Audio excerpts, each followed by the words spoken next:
Welcome back to another e-bike review, and this is the Urtopia Fusion model. Now, Urtopia have covered quite a few of their bikes before, mostly with carbon fiber modern designs that we do have here again. So Step-Thru design, 29-inch Schwalbe tires.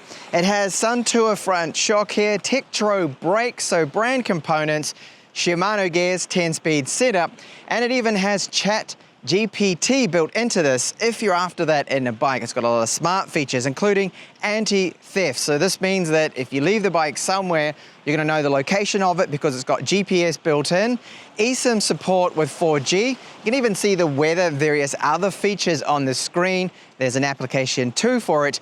And I'll be going over what this bike is all about in this review and the pros and cons of this expensive bike that does retail for about €3,500 at the time of this video. The Fusion does come really well packaged up. There's a lot of padding around things. Installation, all you need to do is just install the front wheel and our handlebars. Now, even though it was really well packaged, I did receive a bit of damage to the front fork and a little bit of the frame because some of the parts were rubbing up against each other. Not really good to see. Okay, so I think this is a great looking bike. It is very, very nice, the design of it, modern carbon fiber. So we have Schwalbe's Big Apple. These are the tires they've used. So 29 inches by 2.15 wide. Nice urban city style tread pattern.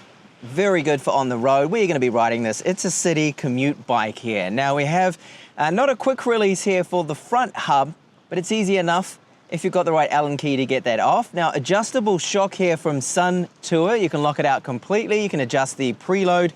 It's got 100 millimeters of travel. Our removable battery, that is located right here. Now, charge time is approximately 6 hours. It's using Samsung cells, 36 volt system, and it's 530 watt hours. Mid-drive motor from Bafang is the M510, 80 newton meters of torque, 250 watts average output there, so it's all legal. And our frame here using carbon fiber, so very modern looking design. Now the seat post, that is screwed into place, so no one can just go along and steal that, which I think is a good idea for a city bike you're going to be leaving somewhere. We've got these mud guards. Now they are made out of metal. Now no vibrations when I ride. You'll hear from my video of my footage and our group set, and it's using a derailleur that's all Shimano Qs here, so 10-speed setup, which is good for top speed around the city. And note, we do have side reflectors on the sidewall of these tires. And it comes with this rear light, so we get a little tail light included, and it's bright enough and it's not too bad, but I wish it was built into the bike. But you can see, because of the design of the rear mudguard here, that just would not be possible. Kickstand is adjustable. I've had no issues with it. It holds and supports the bike's weight, it doesn't rattle, and we get Urtopia branded pedals. No problems with them. They are smooth, and you can see there the Bafang M510 motor. So all up, good design. Battery also locked into place. Comes with side reflectors, and TechTablets is our brake brand here. They're good. They've got plenty of bite, good pads on them. They don't really need any bedding in, not like some of the cheaper ones. So 160 millimeter discs on the rear there, hydraulic, and up front we have 180 just to help improve that braking performance, and they do brake really good. Nice short stopping distances, no issues with that. Now note that we have this, which is an area where there's a little flap right here, and this is where you can connect up another battery. That's going to almost double the range. They claim that you can get well over 250 kilometers with both of the batteries. With the single battery, they say 140 kilometers. I don't think it's that good in my testing. I think it's more about 80 to 100 kilometers, which is still excellent. Now we do have a support there for a mounting point for a bottle holder, and the other battery would go right here, okay? That's where it's going to go. That also could double as a bottle holder there too as well. So a seat is okay, the comfort you get from it. It's not that wide. It's almost like a road bike style seat, synthetic leather. It has a little bit of padding to it, which I think is all right. but I think they should have gone for a slightly wider, more comfortable seat for this style of bike. But of course you can just change that, swap it over if you weren't happy with this seat. So we do have lock grips, they're fine, and TechTablets brake levers, hydraulics, so a very good feel to them. And here we have our controls. So this is how we can go through that dot matrix display. This here is our dinger, the bell, which is digital, so just turn it on. And you'll hear that when I press this, it's the bell. Just loud enough, and then we can go up and down our pedal assist level. So we have off, eco, comfort, and then a top power mode. So 3 pedal assists. And we have that kind of annoying noise. Now you can disable, turn that off. I just find it to be a little bit childish. So going through the app, you can disable that, which is good at least. And you've got left and right to cycle through and view various different things like the weather, your connection, and even the time and other information on the screen. Now the gear selector is comfortable. You can see here clearly what gear you are in. This is to go down our gears and then up the gears here. So using your thumb and your index finger. Very simple, standard. Now this headlight that is built in, I do find it to be reasonably bright. Not the best I've seen out there, but it cannot be changed. Of course, you could use your own lights if you wanted to. However, I feel it's a decent light, good enough.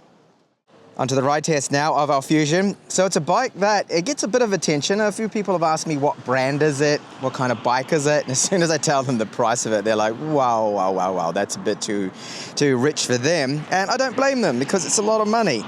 So the Step-Thru design means it's very comfortable to get on, and to power it up you just need to touch here. Now we do have our fingerprint reader with the display, and of course you get those little beeps and noises, but with the app you can disable that if you don't want it. I find it to be a little bit childish really, those noises that it does make.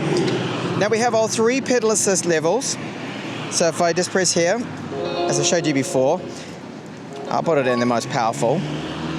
And pressing off, there's no throttle to make this legal for the EU, for Europe, and very, very smooth ride, really comfortable. I think those tires really help, and it's a sign of a quality bike too because there's absolutely no rattling with it whatsoever. No rattles, no clanking, clunk noises coming from that front sun tour shock, which is very good. And the pedal assist, it's very smooth using torque sensor. It delivers that power really nicely, and the Bafang motor doesn't really make a lot of noise.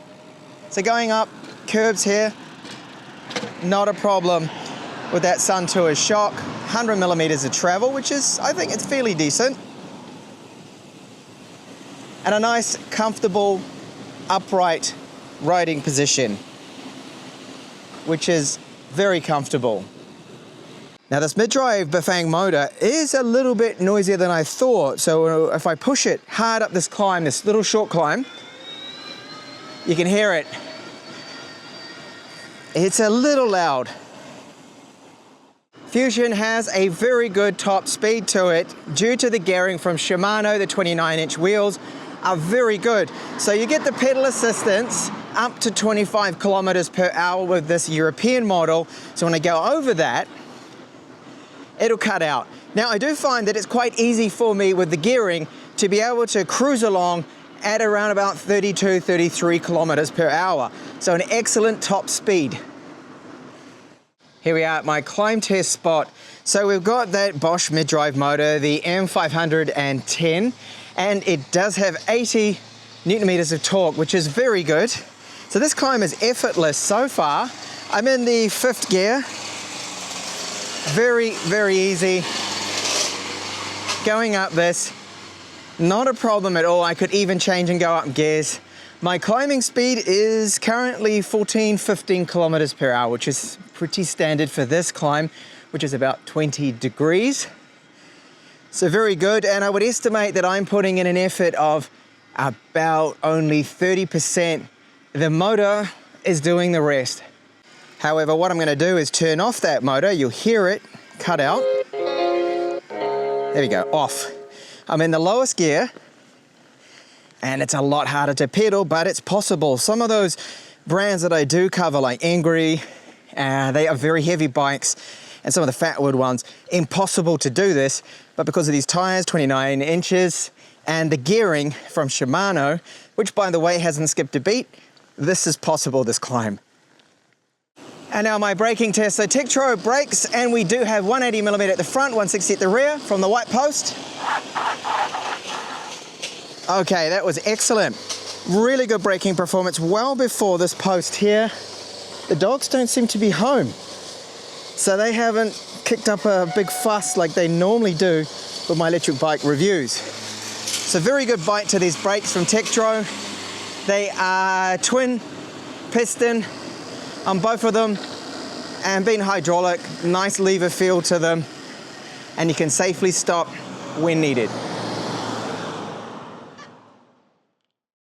Okay, so what about the range then that I'm able to achieve? Their claim is Urtopia that you can get 140 kilometers out of this from the single 530 watt hour Samsung battery. Now, I don't see that as being possible. I'm using pedal assist level 2 and 3.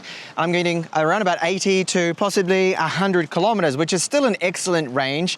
Now, what it is aided by is the fact that it's got 29-inch wheels, very good. The Shimano gears in the top speed. It's very easy for me on the flat to be able to ride with this and then get up to at least 30 plus kilometers, not even using the battery at all, and that's how you really extend the range. However, they have the range extension, so you can plug in that additional extra battery right here, mount it, and basically double your range. They claim 240, I think it is, or 260 kilometers with both of the battery, but that'll be the eco mode, and really even then I don't see that as being possible. So the carbon fiber frame on this, the Step-Thru design, looks very modern. It's a very nice looking bike, and we've got all those brand components. It's a bit pricey though. I feel a little too pricey at the 3,500 euros, currently on sale at the moment, because normally it's priced at just shy of 4,000 euros. Wow, yeah, it's an expensive bike. That battery is Samsung. We have the TechTablets brakes, Shimano for our gears, Sun Tour front shock, all works well. So the shock is great. There's no rattles from the bike, and the braking performance is excellent from the TechTablets combination of 180mm at the front, 160 at the rear, no issues. Kickstand does not rattle. The weight of it, 23 kilos. So even though it's got the carbon fiber with the frame, still isn't the lightest bike out there. So overall, for that price, is it worth it? You're getting a bike that if you use the smart features, maybe, but still I find it to be a little too expensive for what it really is. You've got the GPS tracking, anti-theft, which is really good. You can keep an eye on where it is. You can lock the bike out. And in the smart features, I think on a bike, me personally, I wouldn't take advantage of that. I mean, why do I really need to have Chat GPT in this, an assistant, when I could probably just use that on my phone or somewhere else? And the lights on it aren't bad either. So all up, it's a good bike. What I'm trying to get the point across here is it's just too expensive. So thanks a lot for watching my review here of the Urtopia Fusion.